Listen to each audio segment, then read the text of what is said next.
We showed our data and many of the videos seen by Kentucky 96 to Shazlo. What we see on TikTok is a bit the same that what we saw on YouTube. So basically the algorithm is detecting that this depressing content is useful to create engagement and pushes depressing content. So the algorithm is pushing people towards more and more extreme content so it can push them toward more and more watch time.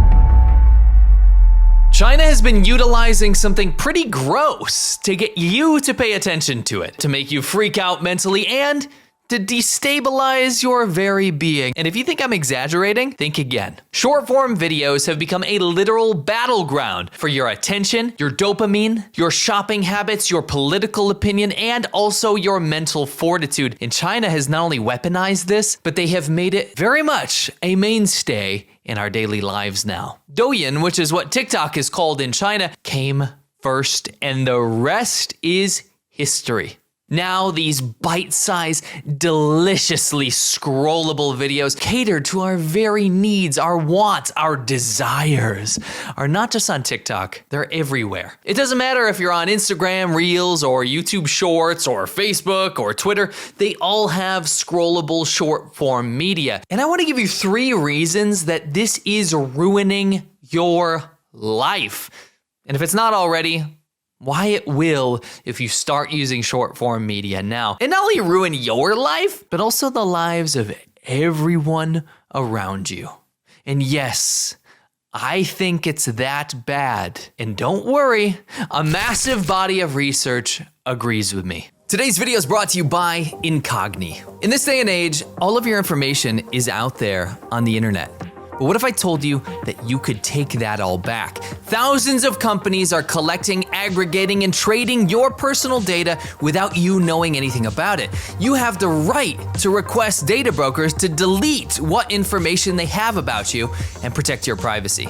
The bad news is that it would take you years to do this manually. But Incogni can make the messy work not so messy, because what they can do is go out there on your behalf and reach out to data brokers requesting that all of your data is removed so that you can go forward knowing that these data brokers don't have your stuff. Maybe you searched for a medical case online, you start seeing ads and promotions from the services that you've never visited. Maybe you subscribe for a free newsletter and shortly after you started receiving tons of spam from unknown senders. What I noticed is that after I started using Incogni, I got less junk mail in my mailbox and less junk email as well. Take your personal data back with Incogni. Go to incogni.com/cmilk and use the code CMILK to get 60% off an annual Incogni plan. Take your personal data off the market today. Number 1 is that these short form videos, whether it be on TikTok or Instagram or YouTube Shorts or Facebook or whatever, Twitter, they are a hotbed for disinformation from authoritarian governments. In fact, it turns out that people are increasingly in more support of authoritarian leadership. I wonder if it coincides. Anyway, here's an example. A short-form video post covering police brutality of a Chinese policeman against a Uyghur minority in Western China was posted on Twitter, or X, or whatever you want to call it. However, there is a context feature on Twitter, which is supposed to be a fact checker of sorts. Supposed to give you a context of sorts so you can make up your mind about what really happened in the post. But the context feature on this post about police brutality was hijacked by the Chinese government. And it was stated that a Taiwanese police officer, not a Chinese police officer, is the one who did the police brutality. Now, this was easily disproven, but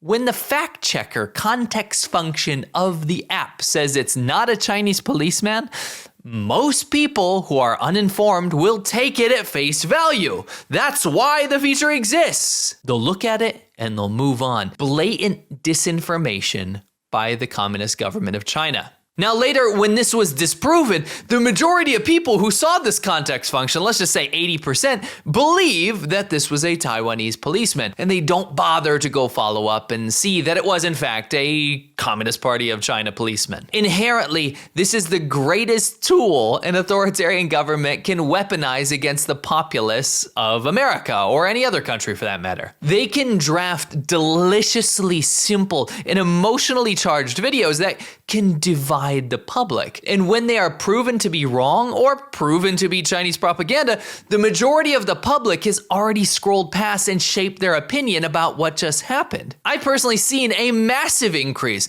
in short form media on TikTok and the like that paints a horrifically hopeless and dismal picture of what life is like in the US, while painting life in authoritarian regimes like China as a superior alternative. In just 3 years, the share of US adults who say they regularly get news from TikTok has more than quadrupled, from 3% in 2020 to 14% in 2023. Do you see how dangerous that is? This also in turn affects perceived stress.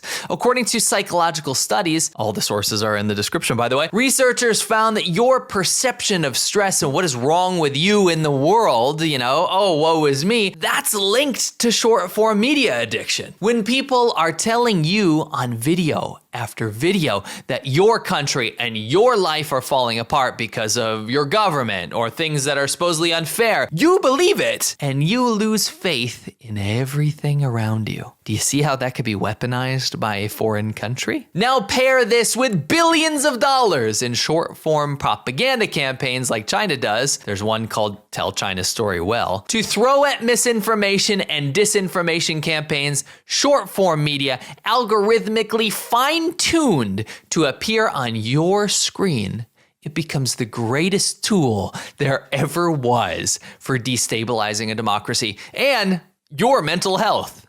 China is doing this right now. And if that's not a new form of warfare, I don't know what is. The second problem with this whole short form media thing, this TikTok thing, is you can say goodbye to your attention span and say hello to a brand new addiction, because scrolling through fine-tuned, algorithmically tailored short-form videos is the equivalent of doing mind-altering drugs. Instant gratification in short videos versus delayed gratification in longer-form, thoughtful content. Comparing it to drugs, maybe it sounds harsh and uncomfortable, but that is what short-form videos are doing to your brain. When you consume small, rapid-fire videos, you're increasing the amount of dopamine released in your brain. And just like drugs, you need more and more to scratch that itch the more you do it. Maybe you start with a few videos here and there, but as the algorithm gets to know you better and better based on your search habits and your likes and dislikes and your other internet history, it better feeds exactly what you want. It provides that pleasurable dopamine to your brain because it knows what you like. Your tolerance, therefore, increases the more you watch, and the next thing you know it, you can't watch a normal length YouTube video like this one anymore. Maybe you'll even try to watch a longer video, but you increase the speed to 2 times to get it over with quickly. Maybe you cannot even watch TV shows anymore without simultaneously scrolling through YouTube Shorts or TikTok or Instagram Reels. Maybe you need those 2 devices just to scratch that itch. And you can actually see the proof of this in TikTok videos themselves. It's gotten clownish and outlandish. You'll have a video of, let's just say like a comedian or something, but that's too boring. So what they do is they add pulsating subtitles that are flying at you the entire time. But that's not enough now either, so they edit the comedian's video to be like AI images with exaggerated features because the real thing is not good enough. That blip on and off your screen to keep your attention. But that's not enough, so now they add a video below that comedian of a skateboard going down a series of ramps in a video game. Our brains are craving that next distraction, so it just gets more and more outlandish. You can see it unfolding right before us. It's a very similar mechanism that drug addiction has. People get tolerance to a drug and then they reach out for stronger and stronger drugs or a stronger and stronger dose. Eventually, reality is too boring and your attention span is gone. And your impatience, it won't be limited to videos either. Simple tasks throughout your day like reading or organizing your room or cleaning your cat's litter box, hell, even real life conversations with real life people can get easily frustrating because you get frustrated at the pace of these things. You're not distracted anymore. You don't have all these crazy distractions coming in and out all the time. You can easily get frustrated at the pace of these things when it's much easier to bathe your brain in dopamine rushes associated with scrolling through short form media. When it affects such a fundamental system like the way your brain works, you can kiss the idea of enjoying normal things in your life goodbye, much less learning a new skill. or trying to form like a long-term meaningful relationship. Yeah, it's that bad. Ironically, there are some great studies from China on this very topic, and short-form video addiction has been shown to be positively associated with various mental health problems, such as symptoms of depression, anxiety, and stress. It also feels like it's impossible to stay away from this kind of content. I mean, just in the beginning, it was like Douyin and TikTok and stuff, but everything else has become short form media too, like Instagram and Facebook. They all feel very, very similar to each other. When you're using short form apps like TikTok, remember, they are specifically engineered to make you spend as much time as possible on them. They're literally studying your thoughts and patterns to turn you into an addict. And if that's not sinister, I don't know what is. Number 3, and the last point, is fake education, fake quality, and fake safety. When you're scrolling through short form videos, you can often fall into this trap that you're doing something to learn, right? Oh, I'm doing something good because actually I'm learning some stuff from these videos. For example, if you watch some videos about things that teach you about animals, right? The algorithm's gonna feed you more animal education videos and you feel like you did something good for yourself. But did you? No. You might think you learned something, but what you may notice is that the thing that you wanted to remember to tell your friends and family after you saw it on TikTok or whatever that information was, and you're like, I gotta go tell that to my brother. That information is lost in one ear and out the other. You don't remember it because you just scroll for 2 hours after you learned it. About 200 other videos were just vying for your attention after that, so you don't remember anything. In fact, you probably only remember the videos that stimulated your brain in the dumbest ways, not the educational ones. Short form videos are sensationalist, they're brief, and they don't challenge us to think about things in depth. Therefore, we don't retain the information like we would when we watch longer form videos or documentaries or reading an article about a topic. Not only does short form media feed us nonsense in terms of education, but it also reduces the quality of media that we consume and the quality of media that's being created. Why would a creator have the motivation to craft a detailed script, beautiful shots, a compelling storyline, and a thoughtful conclusion to his or her video when the way to make money nowadays is just to pump out as much short, entertaining clips as possible? It's completely shaped the quality of media and even music. If you don't believe me, we used to have albums, 10 to 20 songs that span a theme, maybe a feeling, maybe even a connected story. But now, because of TikTok, we have songs, isolated hits that barely have a lifespan beyond weeks, because the way that music charts work, the tracking, the trends, the algorithm, the industry at large works in a different way nowadays to where we consume something and we forget about it. Yes, some amazing talent is found through short form entertainment, but I think the entire landscape of music has changed. And in my opinion, I think that's why we see so many young people who missed out on albums going the way of outdated media like vinyl. Vinyl is inherently terrible media. It's bad quality, but there is something tactile.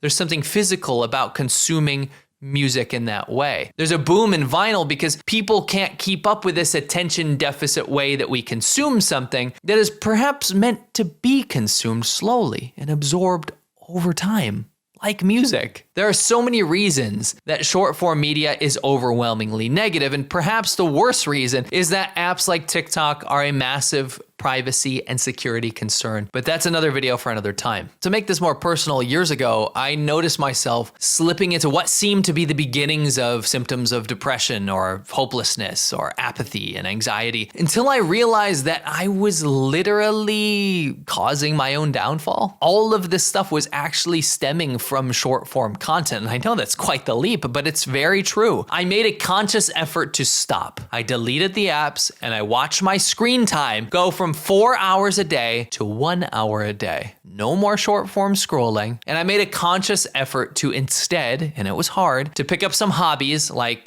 for example, I picked up the aquarium hobby. I like to run fish tanks. I learned an instrument and I created things for myself and those around me instead of vying for the gratification of social media. After I did that, everything in my life improved immediately. And in fact, it's the only reason I've been making these recent videos, is that I want to tell you that literally everything improved when I stopped being a short form media addict. You can laugh, you can say it's preachy, you can say whatever, but it's true. And you probably know it's true deep down. Now, if you have any experiences, both positive or negative, I want you to leave them down below in the comments, because what I noticed in the last few videos is that you guys had some excellent advice for everyone else. And I really, really appreciate that. I think that's like the best form of social media, is that you guys were being constructive and actually helping each other. That's fantastic. Don't forget, I have a live show every single Friday called The China Show, where I cover China's current events, news, and everything in between. Definitely go check that out. And please make sure you're subscribed to this channel, LaoI86, because I'm almost at 1 million subscribers. Let's get there, guys. I'd really appreciate it. And I'll catch you on the next one.